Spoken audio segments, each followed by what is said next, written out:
Good morning. দেখো পত্তলিকা এখনও ফুটে নাই, অনেকটা সকাল। বাবু তো আবার রোদ না পেলে ফুটে না, যেন এখনও কুড়ি আছে। হাওয়া দিচ্ছে খুব সকালবেলা, খুব ভালো লাগছে। আমি তো আগেই বলেছি আমি সকালে উঠে কিছু সময় আমার গাছের সঙ্গে সময় কাটাই, একটু বাইরের হাওয়াটা গায়ে লাগাই, কিছু সময় থাকি, তারপর চলে যাব সোজা রান্নাঘরে। নমস্কার, কেমন আছো সবাই? টুইন বেবি অ্যান্ড মমসের আরও একটি ব্লগে তোমাদের স্বাগত জানাচ্ছি। আজকে শনিবার, ঘড়িতে বাজে এখন 6:30 নাগাদ। তো চলে যাব রান্নাঘরে। তার আগে আমি একটু দেখতে আসলাম আমার সব কী করছেন তেনারা, কেমন আছেন। আর আমি একটু সবুজ প্রকৃতি একটু দেখার চেষ্টা করি। সকালে ঘুম থেকে উঠে কিছু সময় এখানে থাকি, খুব ভালো লাগে। বাইরের হাওয়া দিচ্ছে, হাওয়াটা ভালো লাগে। আর গ্রিন, আমার গাছগুলো গ্রিন দেখতে খুব ভালো লাগে। কী কী ফুল ফুটেছে দেখি, মানে আমার সময় ভালো লাগে। গাছ আমি খুব ভালোবাসি, এই জন্য এদের সাথে সময় কাটাতে ভালোবাসি। আর সকালে তো বাইরে যাওয়ার কোনো স্কোপ নাই বাসা বাড়িতে, সেজন্য এই বেলকনিটাতে বসলে আমার নিজের গাছও দেখা হয়ে যায়, প্লাস বাইরের হাওয়াটাও দেখা হয়ে যায়। দেখো একটা গাছ লাগিয়েছি আমি, সাদা কালার হবে নয়নতারা। হ্যাঁ, জানি না বাঁচবে কি না, বলতে পারবো না। আর তোমরা যে ভয়েসগুলো শুনছো না, একদম ন্যাচারালি। সকালবেলা আমি সকাল 6:30 নাগাদ আমি এখানে এসে দাঁড়িয়েছি ঘুম ঘুম চোখে। খুব ভালো লাগে সকালে চোখ খুলে আমার গাছগুলো দেখি, খুব ভালো লাগে। সামনের প্রকৃতি দেখি। বাসা বাড়িতে তো বাইরে যাওয়া সম্ভব হয় না, সেজন্য বেলকনিটাতে এসে আমি কিছু সময় বসি। এই যে সকালবেলাটা কিছু সময় যদি বসতে পারি না, সারাটা দিন আমার অনেক ভালো কেটে যায়, খুব ভালো কাটে। আমার মন মেজাজটা খুব ফুরফুরে হয়ে যায়।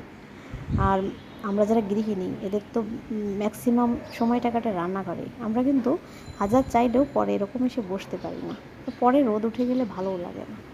সকালবেলা ভোরবেলাটা খুব ভালো লাগে, ভোরের হাওয়াটা দারুণ লাগে গায়ে মাখতে। আর এই 10 মিনিটটা আমি নিজের জন্য রাখি, যাতে আমার সারাটা দিন খুব ভালো যায়। আর প্রচণ্ড আকাশে মেঘ জমেছে, পূর্ব আকাশে আমার সামনে কিন্তু পূর্ব দিক, খুব প্রচণ্ড মেঘ জমেছে, মনে হয় ঢালবে খুব আকারে। দেখো প্রচণ্ড মেঘ, দারুণ দারুণ মেঘ জমেছে। আর কালকে জামা কাপড়গুলো এসে আমি দড়িতে রেখেছিলাম, ভাবছি পরে ছড়িয়ে দেবো, আর মনে নেই, এসে দেখি ওভাবেই আছে।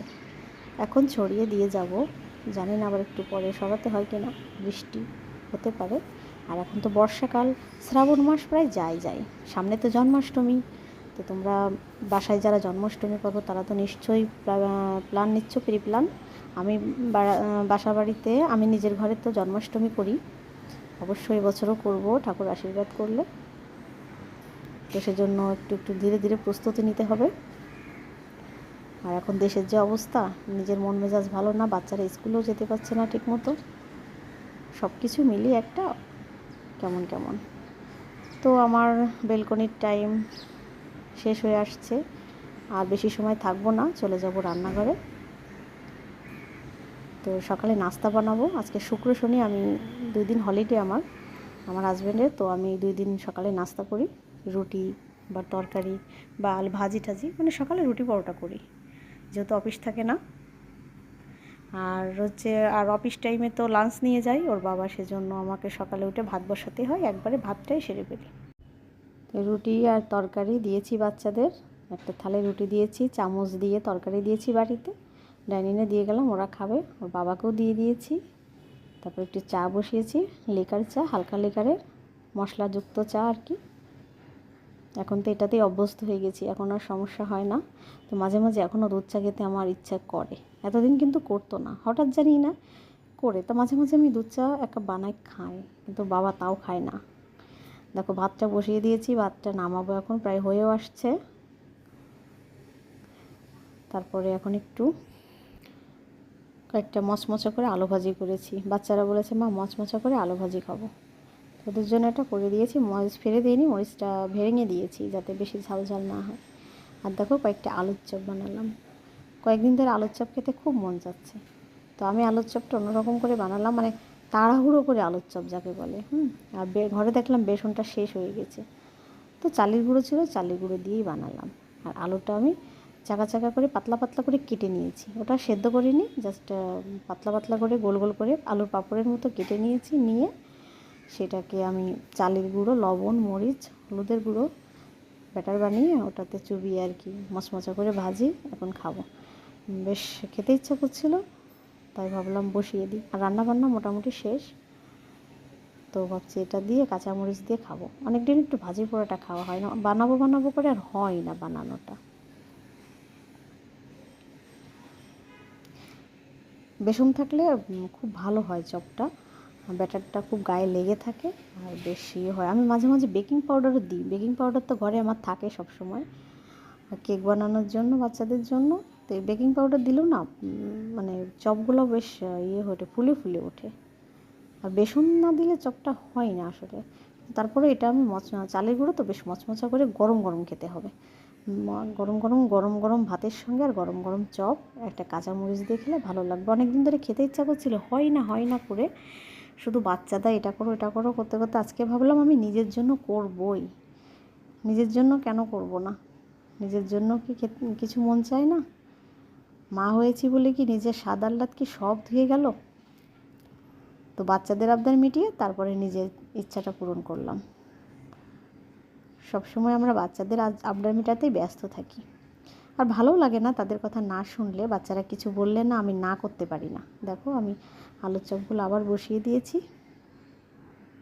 যে দেখো চালের গুঁড়ো গোলাটা একটু কমে এসেছে। এই যে দেখো আলুগুলো পাতলা করে করে ডুবিয়ে ডুবিয়ে ওর মধ্যে দিচ্ছি। জালটা মিডিয়াম আছে। ভালো লাগে খেয়ে, দেখো তোমরা একবার এরকম করে, একদম মানে ঝটপট আলুর চপ আর কি, খেতে কিন্তু বেশ লাগে। যতটা টাইম লাগলো বানাতে, যতটা কম টাইম লাগে সেই অনুযায়ী ভালোই লাগে খেতে। হাতে সময় না থাকলে আমি এভাবেই আলুর চপটা করে খাই, আর ভালোও লাগে। আর যদি হাতে একটু সময় বেশি থাকে তাহলে তো আলু সেদ্ধ করে সেটাকে সমস্ত মশলা টশলা দিয়ে মাখাই, যেটা আর কি নর্মালি আমরা করে থাকি দোকানের মতো আর কি। আর এটা হচ্ছে আমার টিপস, চাকা চাকা করে করে পাতলা পাতলা আলু তো ওটা তেলে মিডিয়াম আছে ভাজলে এমনিতেই সেদ্ধ হয়ে যায়। আর চালের গুঁড়ো থাকলে তো সেদ্ধ সময় লাগে না এপিস ওপিস। আর চালের গুঁড়োতে যে জিনিসটাই ভাজো না কেন সেটাই কিন্তু মজা লাগে। একটু ভাজি পোড়া খেতে আর কি ভালো লাগবে, তখন এটাই করা। যে দেখো শেষ হয়ে গেল, আমি লাল লাল করে তুলেছি। বেশ লাল লাল করে ভাজতে হবে, লাল লাল করে ভাজলে খেতে বেশি মজা লাগবে। আর চালের গুঁড়ো তো এটা সহজে নরম হয় না, বেশ কিছুটা সময় থাকবে করে। বেশ তেল লাগে কিন্তু এটা ভাজতে। এখন আমি যত তেল দিচ্ছি ততই পেরিয়ে যাচ্ছে, এখন আমি আরও তেল দেবো। যেহেতু এটা ইনস্ট্যান্ট তো এই জন্য তেলটা একটু বেশিই লাগে। তো সব সময় তো আমরা পরিবারের সবার জন্য করি, নিজের জন্য কি ভাবার সময় পাই আমরা? নিজের জন্য সময় বের করতে হবে, নিজেকে সময় দিতে হবে। আর কিছুই খেতে যাচ্ছিল না মন, সেজন্য ভাবলাম এখন এটা করে খাবো। তো করলে তো আর একটু করা যায় না, বেশি করেই করলাম। 3টে আলু দিলাম বড় সাইজের। এই যে দেখো আলুগুলো ওরকম পাতলা পাতলা করে কেটেছি, কেটে ওরকম ব্যাটারটাকে চুবিয়ে চুবিয়ে দিচ্ছি। আর করলে কি একার জন্য হয়, একটু বেশি করে করলাম যাতে সবাই খেতে পারি আমরা। আলুর চপ খাই না এমন প্রাণী কি আছে নাকি বাংলাদেশে? কোনো দেশেই নাই। তো দেখো এখন লাস্ট এটা হয়ে গেলে আমার শেষ। অনেকগুলো হয়েছে, যেহেতু 3টে আলু বললাম, 3টে মিডিয়াম সাইজের আলু আর কি। আর পাতলা পাতলা করে করেছি তো বেশ অনেকগুলো হয়েছে। আর এদিকে মনে হয় বৃষ্টি শুরু হয়ে গেছে। তোমাদের দেখালাম না প্রচণ্ড মেঘ জমে আসে পূব আকাশে, ওই যে বলে না পূব আকাশে, সেই পূব আকাশে প্রচণ্ড মেঘ জমেছে। চলো তোমাদের দেখাচ্ছি কী পরিমাণ বৃষ্টি। দাঁড়াও, আমি পর্দাটা দেওয়া আছে, যে পর্দাটা সরাই তোমাদের দেখাচ্ছি। দাঁড়াও, আমি যে ঘর থেকে দেখাবো তোমাকে। দেখো ঘর থেকে দেখালাম, প্রচণ্ড বৃষ্টি হচ্ছে কিন্তু। জানালাটা সরাই দেখাচ্ছি। না খুব বেশি প্রচণ্ড না, কিন্তু বৃষ্টি হচ্ছে আর কি। না প্রচণ্ড হচ্ছে না, প্রচণ্ড হলে তো আমার জানালা এখন দিয়ে রাখতে হতো, কারণ ছিঁচটা না ঘরেই আসে। আর বেলকনিতে কাপড়গুলো সরাতে হতো। আর কিছু লাগবে না, বৃষ্টির জোর বেশি না, কিন্তু পড়ছে বেশ, ফাঁকা ফাঁকা বৃষ্টি পড়ছে যাকে বলে।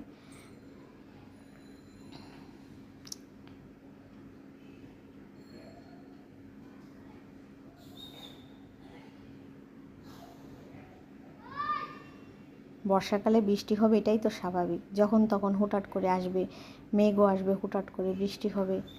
তো মাঝে মাঝে মেঘ ডাক দিচ্ছে, আবার বড় বড় শব্দ হচ্ছে। এটা বর্ষাকালে এরকম হয় না। দেখো আমি তোমাদের হাতটা বাইরে নিয়ে যে দেখালাম, হ্যাঁ, ভয় করছিল ফোন যদি আবার হাত থেকে পড়ে যায়, সেজন্য ওই যে সামনের যে রাস্তা, ও রাস্তা দিয়ে আমরা যাওয়া আসাটা করি। বেলুন মানে জুম করে দেখাচ্ছি, ভালোই কিন্তু বৃষ্টি হচ্ছে, একেবারে খারাপ না আর কি। বেশ আমার মানে গাছে জল দেওয়া লাগবে না, ব্যাস বেঁচে গেলাম আজকের মতো। এই বর্ষাকালে না গাছে বেশি জল দেওয়াই লাগে না, মাঝে মনে হয় 2-1 দিন দিয়েছি। আর সবসময় একটু বৃষ্টি বৃষ্টি হচ্ছে, আর বৃষ্টির পানিতে প্রচুর পরিমাণ ভিটামিন থাকে, গাছের জন্য খুবই উপকারী। আমরা যে জলটা দিচ্ছি সেটার থেকে বৃষ্টির জল খুবই উপকারী। বৃষ্টির জলে অনেক কিছু থাকে যেটা গাছকে বাড়তে সাহায্য করে, গাছে ফুল ফল ধরতে সাহায্য করে। বৃষ্টির জলে কি কি থাকে জানি, কিন্তু আমাদের যে নর্মালি আমরা কল থেকে যে জলটা দিই সে জলে সাথে সেগুলো থাকে না, বৃষ্টির জলে যেটা থাকে, যেন বৃষ্টির জল গায়ে লাগানো খুব ভালো। তো বন্ধুরা অবশ্যই লাইক দিয়ে কিন্তু কমেন্ট করে জানিও, কিন্তু যদি ভালো লাগে কোথাও অবশ্যই কিন্তু কমেন্ট করে জানাবে। আর অবশ্যই সুস্থ থাকবে, ভালো থাকবে। আবার দেখা হবে পরবর্তী ব্লগে। হ্যাঁ, টাটা, বাই বাই।